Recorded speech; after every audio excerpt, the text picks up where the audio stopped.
लड़की आई और मेरे छोरे को ज्ञान दे रही है। मेरी माताओं से निवेदन है, तुम इतने साल में नहीं सुधार पाई तो अब का सुधार लोगी?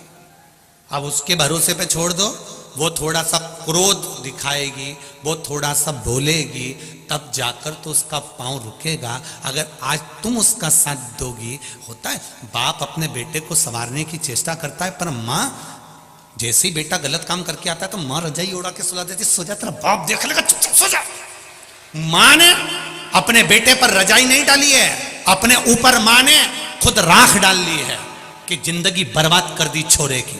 जिस दिन गलत काम कर एक हमने बचपन में पढ़ी थी एक कथा, शायद तुमने भी पढ़ी होगी, कानपुर की जीजियों और जीजाओं, तुमने भी पढ़ा होगा, हमने भी अपने बचपन में पढ़ा था। एक बच्चा पेंसिल चुरा लाया, पेंसिल चुरा के मम्मी को बोला माँ मैं पेंसिल लाया हूँ, माँ ने कुछ नहीं कहा। बच्चा पेन लाया, माँ ने कुछ नहीं कहा। बच्चा बॉक्स लाया, माँ ने कुछ नहीं कहा। बच्चा बैग चुरा लाया, माँ ने कुछ नहीं कहा। वो बच्चा नामी चोर हो गया, चोर हो गया, पकड़ाया, ले जाकर खड़ा करा, जेल में डाल दिया।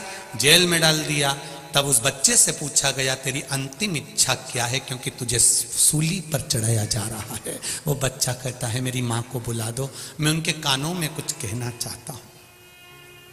मेरी माँ को बुला दो, मेरी माँ के कानों में कुछ कहना चाहता हूँ। माँ को बुलाया, बच्चे ने अपने दांतों से माँ का कान पकड़ लिया, खून बहने लगा। पुलिस वालों ने छुड़ाया, छोड़ ये तेरी माँ है। वो कहता है आज सूली पर चढ़ाने वाली भी ये मेरी माँ है। अगर पहली बार पेंसिल चुराई थी, थप्पड़ मारती तो आज मैं चोर नहीं बनता।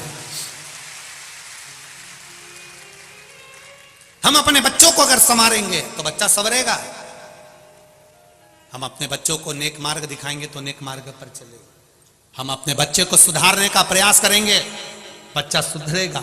आप अगर बच्चे पर रजाई डाल रहे हो तो बच्चा भी सोचेगा कि मेरी माँ मेरा पक्ष ले रही है तो वो गलत करेगा, ये निश्चित है। थोड़ा सा सवारिया हमने पढ़ा है बचपन में, शायद आपने भी पढ़ा होगा, ऐसा नहीं है कि नहीं पढ़ा होगा, पढ़ा सबने होगा।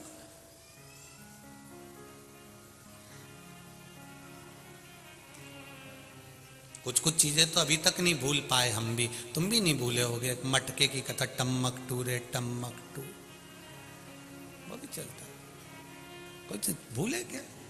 भले शिव कथा कह रही है,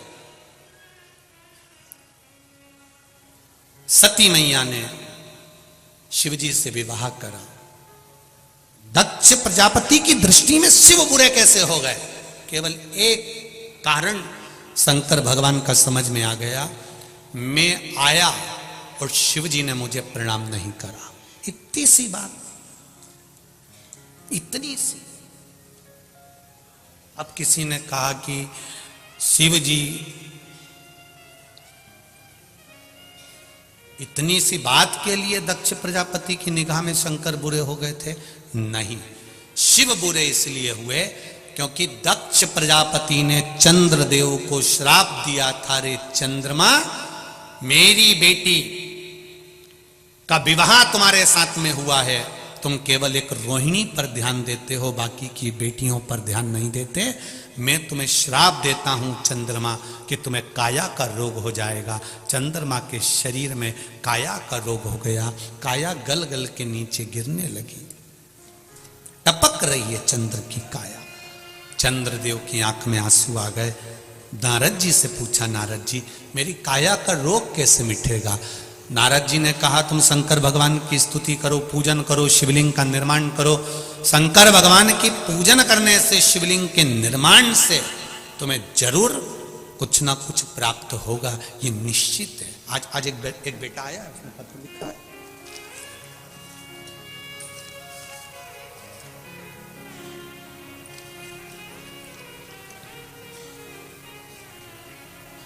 शुभम बिश्नोई, रायसेन मध्य प्रदेश से आए हैं। शुभम बिश्नोई कहीं हैं? आप ही हैं?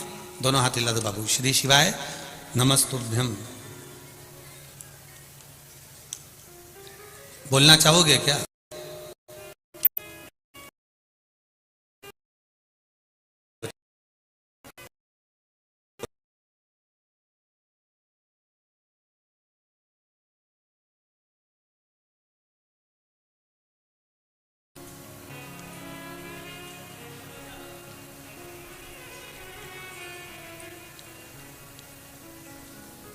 मेरा नाम शुभम बिश्नोई है, रायसेन मध्य प्रदेश से मैं आया हूँ। भोलेनाथ की कृपा का क्या बखान करूँ गुरुदेव। पहले मैं मंदिर नहीं जाता था, मेरा विश्वास नहीं था भगवान पर। हम बच्चों के मन में आपने विश्वास पैदा करा है, नवयुवक लड़के लड़कियां आज अगर मंदिर जा रहे हैं शिव जी की और आपके भाव से जा रहे हैं। पहले तो आंख में से आंसू पोंछ लो, उसके बाद बोलो, ठीक है? आंसू पोंछ के फिर बोलिए। शुभम जी, पहले तो आपको बहुत बहुत बधाई कि आप रेलवे में इंजीनियर बन गए हैं, उसकी आपको शुभकामनाएं। कहाँ से आए शुभम जी? उदयपुरा से गुरुजी, उदयपुरा रायसेन मध्य प्रदेश में। रायसेन मध्य प्रदेश से आए। बाबा ने क्या कृपा करी बाबू? गुरुजी मेरा 2020 में सिलेक्शन हुआ था रेलवे में जी। मेडिकल डीबी सब हो गया था, पर काफी टाइम से लेटर माइक पास में लो, माइक। ज्वाइनिंग का लेटर नहीं आया था मेरा जी। तो बस काफी टेंशन में था, काफी टाइम तक सोचता रहता था बहुत कुछ। फिर कथा वगैरह सुनी आपकी मैंने, और रायसेन में भी कथा सुनी मैंने आपकी जी। तो वहां से आपने जो बोला ना, एक लोटा जल हर मुसीबत का हल, समस्या का हल। बस उसी दिन के उससे सेकंड डे से मैंने स्टार्ट कर दिया सुबह जल चढ़ाना, और 6 महीने के अंदर अंदर मेरा लेटर आ गया गुरुजी। जय हो, बधाई आपको बाबू, बहुत बहुत बधाई। आपके नैनों में जो खुशी की आंसू हैं उसके लिए बाबा देवाधिदेव महादेव की कृपा। आप रेलवे में इंजीनियर बने, उसकी आपको बधाई। श्री शिवाय, श्री शिवाय नमस्ते, श्री शिवाय नमस्ते। बाबू बैठिए। हर हर शिव कृपा इसी को कर। भगवान शंकर औघड़ी दयालु दातार, मेरा कैलाशी, मेरा अविनाशी, मेरा शिव देने में कमी नहीं रखता, उसकी कृपा होना चाहिए। दीदी दूंगा मैं, आप बैठो, दूंगा, बैठिए आप, मौका दूंगा मैं जरूर आप लोगों को। शिव कृपा का उदारता, शंकर की करुणा। महाराज चंद्रदेव को काया का रोग हो गया, देवऋषि नारद ने कह दिया शिवलिंग का निर्माण करो, शंकर भगवान की पूजन करो। शिवलिंग के निर्माण करने से, पूजन से क्या मिलेगा? ये तो कई लोग अब शब्द कहते हैं कि गुरुजी तो शिवरात्रि पर शंकर जी का अभिषेक कराते हैं और शाम को कराते हैं, रात्रि को कराते हैं। अरे भैया, शिवरात्रि का मतलब है शिवरात्रि, रात भर शिव जी की आराधना कर सकते हो। और केवल महाशिवरात्रि से मतलब नहीं है, 12 महीने शिवरात्रि आती है, 12 महीने रात भर शंकर की आराधना कर सकते हो। मेरे शिव जी की पूजन के लिए कोई समय मेरे शंकर के लिए नहीं बताया गया कि तुम सुबह पूजन करना, कि दोपहर में करना, कि शाम को करना। शंकर जगत के पिता हैं और पिता के कमरे में जाने के लिए बेटे को संकोच नहीं करना चाहिए, जब मर्जी पड़े तब चलेगा। तुम्हारा मन करे जब भगवान भोलेनाथ के पास जाओ, तुम्हारा मन करे तब शिव के पास जाओ। जैसे रायसेन से आए हुए बेटे ने लिखा कि हम जैसे नवयुवक बच्चों में भगवान के प्रति विश्वास जागृत हुआ है शिव महापुराण के माध्यम से। और मेरे नवयुवक बेटा बेटियों से निवेदन है, संकोच मत करना। जैसे बेटे ने कथा सुनी, कथा सुनने के बाद दूसरे दिन से नियम बना लिया कि मेरा सब कुछ हो गया पर ज्वाइनिंग लेटर ही नहीं आ रहा, तो उसने भी तो हिम्मत कर कर शंकर के मंदिर में जाना चालू करा। लोगों ने ताने भी दिए होंगे, पढ़ा लिखा लड़का है, बताओ महाराज के कहने पे चल दिया। वो सियोर वाला महाराज ने तो लोगों को पागल करके रख रखा है, सबको मंदिर भेज देता है।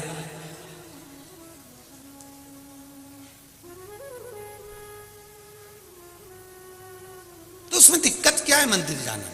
शिव मंदिर जाने में तकलीफ क्या है? सियोर वाले महाराज ने ये तो नहीं कहा आप लोगों से कि हमारे यहाँ आओ। सियोर वाला महाराज तो एक बात जरूर कहता है, कहीं मत जाओ पर शिव के द्वार जरूर जाओ, शंकर के द्वार जाइए, शिव की उदारता जरूर पाइए। आज आप लाखों की संख्या में आए हुए हो, तीसरा दिन है कथा का, बाउंड्री के बाहर लोग खड़े हुए हैं, जहां देखो वहां, जहां मौका मिल रहा है वहां पर बैठकर कथा सुन रहे हो। ये आपकी दृढ़ विश्वास, दृढ़ता, भरोसा ही तो है जो आपको यहां तक लेकर आया है। जब आप इतने विश्वास से यहां पर आए हो तो उस विश्वास का फल मेरा भी तो विश्वनाथ देगा ही देगा, खाली तो नहीं छोड़ेगा। अगर विश्वास लेकर आए हो तो विश्वास का फल तो मिलेगा, प्राप्त तो होगा आपको, ऐसा तो नहीं कि नहीं देगा वो। कृपा की न होती जो आदत तुम्हारी, तो तो सूनी रहती अदालत तुम्हारी, जो गरीबों के दिल में जगह तुम न पाते, तो किस दिल में होती इबादत तुम्हारी। आज अगर शिव की कृपा हुई है तो आपका विश्वास भी तो जागा है, भरोसा भी तो जागा है। दृढ़ता रखकर सुनिए। चंद्रदेव को काया का रोग हो गया, शिवलिंग का निर्माण करा, देवऋषि नारद के कहने पर करा। कम से कम शंकर भगवान की भक्ति तो करी, स्मरण तो करा, नाम जाप तो करा। और जब मंत्र जाप में डूब गए, जब मंत्र स्मरण में डूब गए, मंत्र जाप में डूब गए, नाम जाप में डूब गए, तब भक्ति का बल तो बढ़ा। भक्ति का बल तो बड़ा है ना महाराज।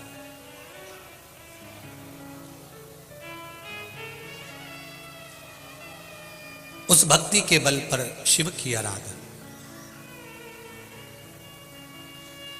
कार्यकर्ता थोड़ा ध्यान दें, पत्रकारों को नीचे घूमने की परमिशन है, वो कहीं पर भी घूम सकते हैं क्योंकि वो पत्रकार है।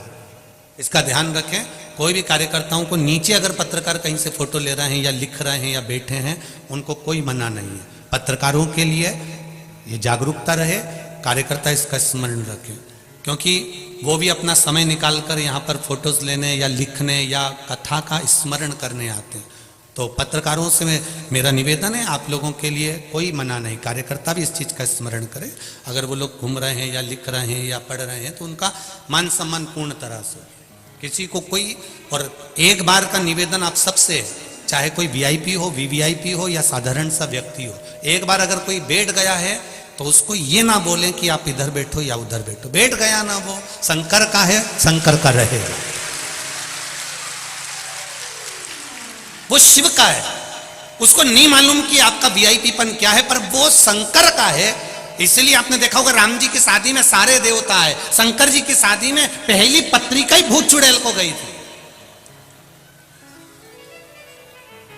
तो यहां तो जो आया है वो शंकर का है। और शिव जी की शादी में सबसे आगे देवी देवताओं आगे थे, पर पीछे तो मेरे महादेव के भक्त थे अड़भंग। उनको कोई मतलब नहीं, उनको तो केवल शिव से मतलब है, अड़भंगता है।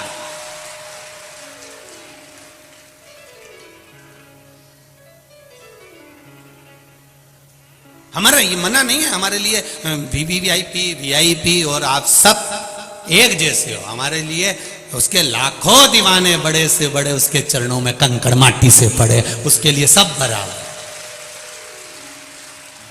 गुलाब जामुन खाओगे तो भी पेट में जाएगी, रबड़ी खाओगे तो भी पेट में जाएगी। हो सकता है तुम्हारे पास में अलग डिपार्टमेंट हो, तुम भेज दो तो वो अलग बात है।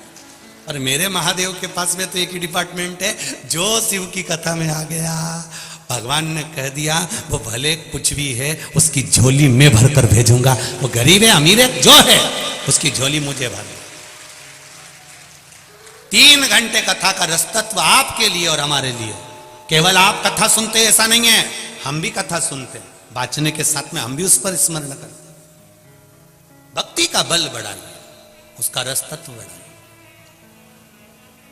शिव कथा कह रही, शिवलिंग का निर्माण करा। वो निर्माण करने के बाद में शंकर भगवान के शिवलिंग के निर्माण का जो आनंद था वो चंद्रदेव ने पा लिया और काया के रोग से मुक्त हो गए। काया के रोग से मुक्त। एक बात और आपसे कहेंगे, उतारिएगा।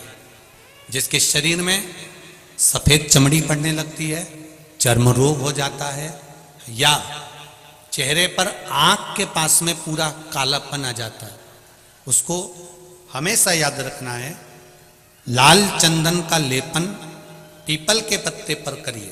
काय पर करना है? पीपल के पत्ते पर लाल चंदन का लेपन करिए। लेपन कर कर सोमवार की अष्टमी के दिन उसको लेपन कर कर वापिस निकाल कर शंकर भगवान पर उसका धीरे धीरे त्रिपुंड बनाकर लेपन करना प्रारंभ करिए। जब आप त्रिपुंड बनाकर लेपन करना प्रारंभ करें, उसके बाद उस चंदन को जो सोमवार की अष्टमी है तब निकाल कर लिया है और निकाल कर लाकर उसको डब्बी में रख लें। उस चंदन का प्रयोग चर्म रोग के स्थान पर थोड़ी थोड़ी मात्रा में करना प्रारंभ करें पानी के साथ मिलाकर, परंतु उस चंदन को केवल 6 से 7 दिन में प्रयोग करिएगा, ज़्यादा नहीं।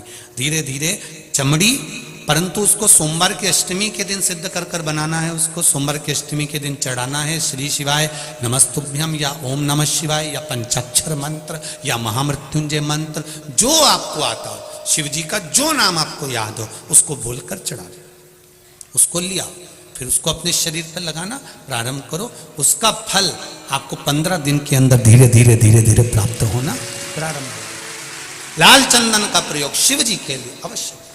दूसरा,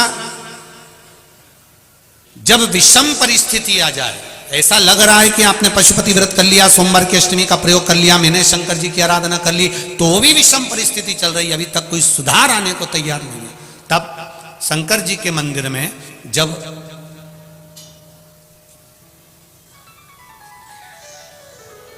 बेलपत्र चढ़ाने के लिए आप जाएं, तब प्रयास करिएगा कि बेलपत्र को, अशोक सुंदरी का स्थान सबको मालूम है ना, बोलो जम के बोलो जरा, मालूम है सबको? अशोक सुंदरी वाली जगह पर बेलपत्री को डंडी वाली जो जगह है जहां से पानी बहकर जाता है उधर रखना है, उसी बेलपत्री को वापस उठाना है। शिव जी के शिवलिंग पर जब बेलपत्री रखो तो डंडी का भाग, आप यहां बैठे हो तो डंडी का भाग पीछे की ओर होना चाहिए, शिवलिंग जैसे ये है तो डंडी का भाग पीछे की ओर, उसको रखकर 7 लोटा जल भगवान शंकर पर समर्पित कर दीजिए, अपने भाव को रखते हो। अगर विषम परिस्थिति चल रही है, आपने पशुपति व्रत कर लिया, सोमवार के अष्टमी का कर लिया, उसके बाद भी कार्य नहीं हो रहा, अटक रहा है किसी कारणवश, कोई फाइल मोटी है, थोड़ा समय लग रहा है, तो 7 लोटा जल का प्रयोग करें। धीरे धीरे 7 लोटा जल शिव जी को बाल्टी में भरकर ले जाएं अपने घर से। 7 कलश जल शिव जी को समर्पित करना है और समर्पित करने के बाद उस बेलपत्री को वापस अपने ही घर पर लेकर आ जाना। 11 दिन 21 दिन उसको रखो, फिर उसका विसर्जन वापस किसी नदी, सरोवर, तालाब या वृक्ष के नीचे कर दीजिए।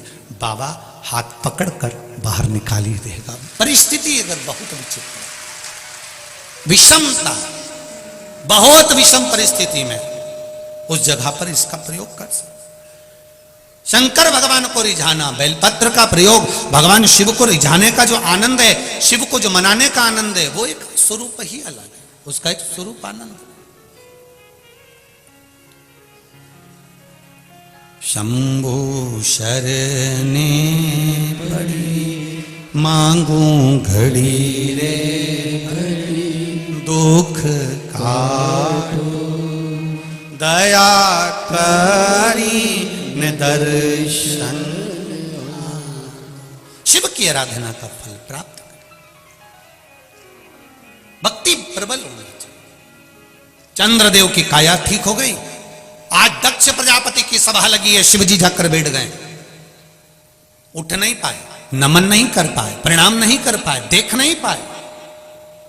जब नहीं देखा, दक्ष प्रजापति को क्रोध आ गया, क्रोध आया, खड़े हो गए, श्राप दे दिया, रे शिव, ये केवल देखने का श्राप नहीं है, ये केवल दक्ष प्रजापति ने इसलिए शंकर जी का अपमान करा क्योंकि इन्होंने चंद्रदेव की काया को ठीक कर दिया था। श्राप दिया था दक्ष प्रजापति ने, और चंद्रदेव जब सभा में आकर बैठे तो उनकी काया ठीक थी, चंद्रदेव की काया बिल्कुल ठीक। दक्ष प्रजापति ने पूछा, चंद्रदेव की काया ठीक कैसे हो गई? मैंने श्राप दिया था तो ये तो ठीक नहीं होना था, फिर ये ठीक कैसे हो गया? तब देव ऋषि नारद ने कहा, दक्ष प्रजापति, तुमने श्राप दिया है, पर संवारने वाला वो भोलेनाथ सामने बैठा हुआ है, उसने सवार।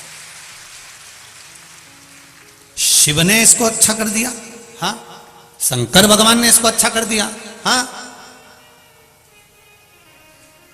रुको, अब गुस्सा, अब क्रोध चरम पर पहुंच गया, अब क्रोध पहुंचा।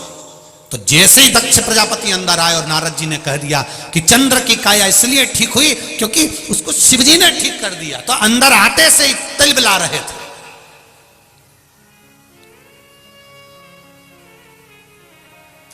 एक बहुत अच्छी बात ध्यान में रखिएगा जरा, कानपुर वालों, एक बात का स्मरण अपने पास में रखिएगा, कभी भी कच्चे कान के मत रहना। कोई अगर तुमको भर दे, कोई तुमको कुछ कह दे, कई लोग ऊंचे ऊंचे पद पर बैठे रहते हैं, बहुत ऊंचे ऊंचे सिंहासन उनके पास में रहते हैं, बहुत ऊंचे पद पर बैठने के बाद भी कोई उनको भर देता है, सर इस व्यक्ति ने तुम्हारे लिए ऐसा किया था, सर की बुद्धि में वो बैठ गई, अब सर उससे बदला लेकर तुरंत ट्रांसफर कर दी है।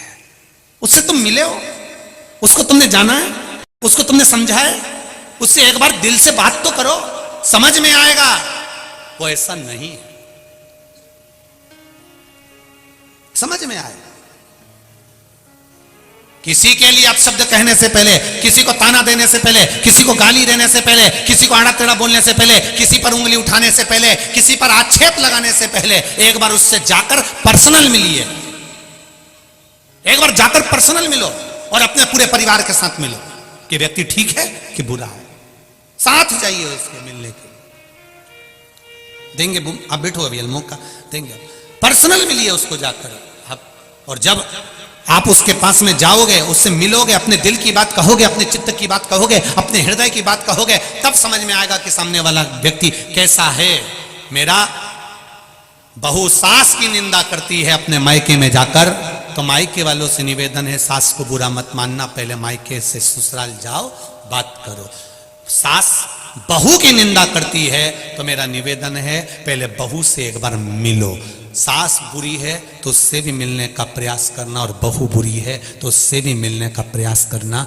जरूर इनमें कुछ ना कुछ अच्छा होगा, ये निश्चित है। हर एक व्यक्ति बुरा नहीं हो सकता, ये निश्चित था। ना सास बुरी है ना बहू बुरी है।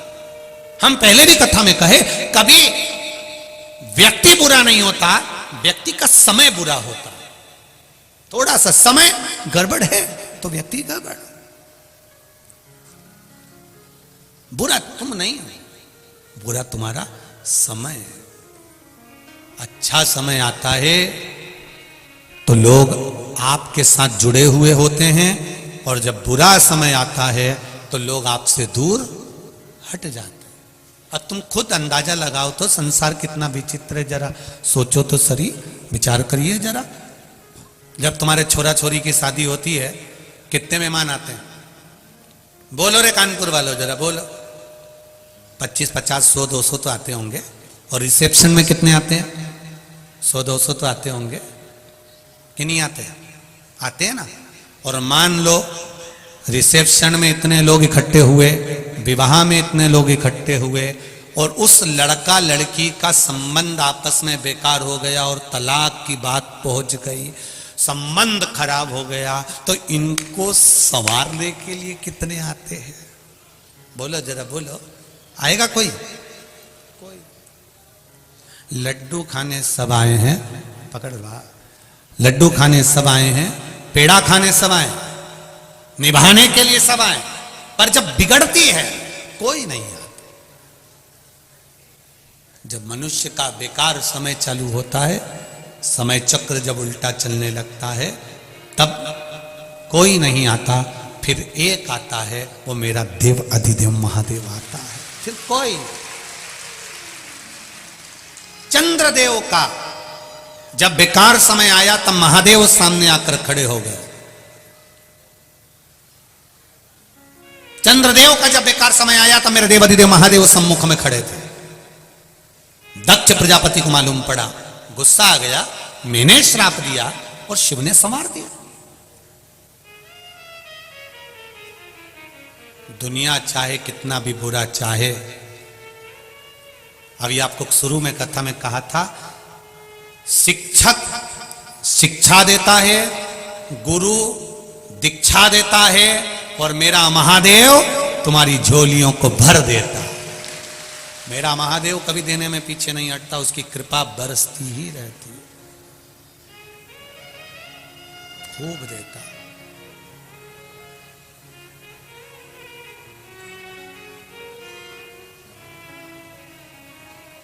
वो देने में पीछे नहीं हटता महाराज।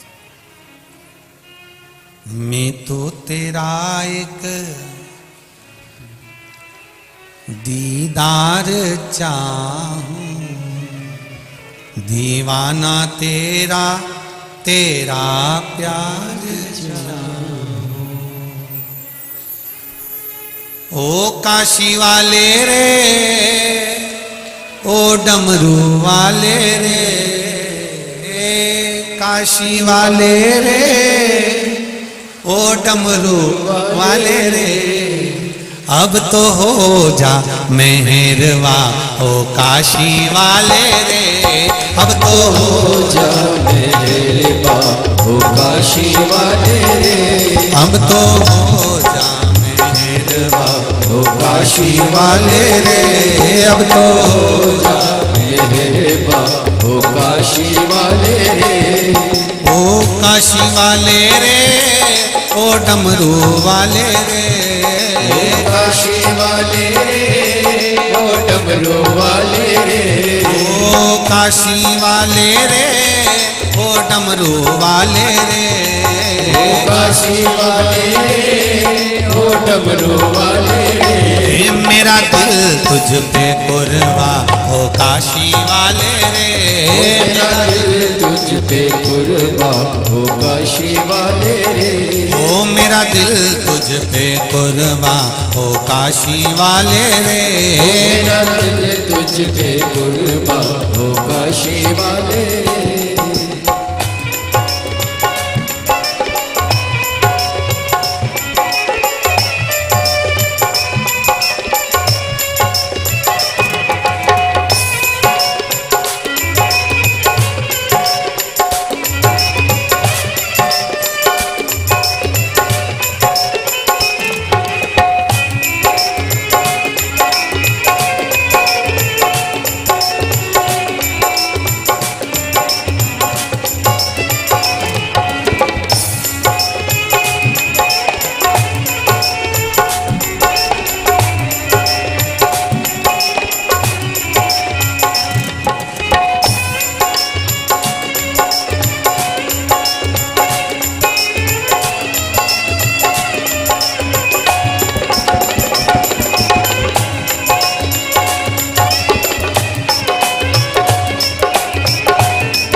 दीदार चाहूं, मैं तो तेरा एक दीदार चाहूं, दीवाना तेरा तेरा प्यार चाहूं, दीवाना तेरा तेरा प्यार चाहूं, मैं तो तेरा एक दीदार चाहूं, मैं तो तेरा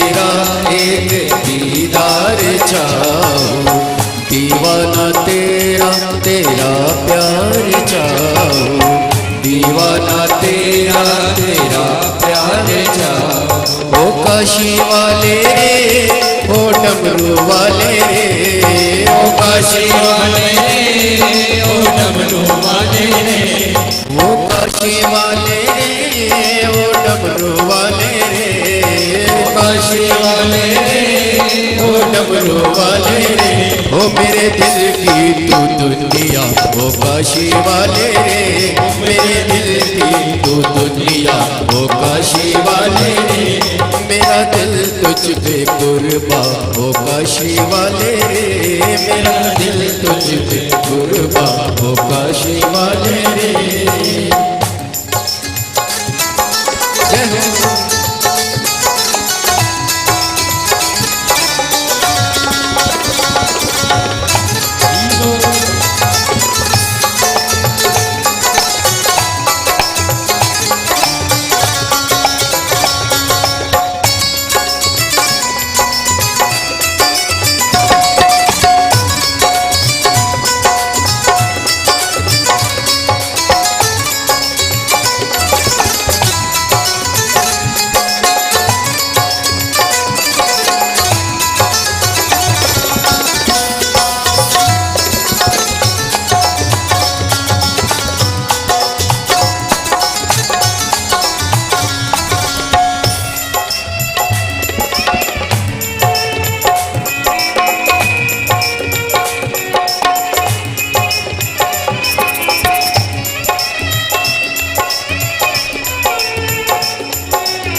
देखी है जब से ये तस्वीर तेरी, देखी है जब से ये तस्वीर तेरी, तब से बदल गई है तकदीर मेरी, तब से बदल गई है तकदीर मेरी।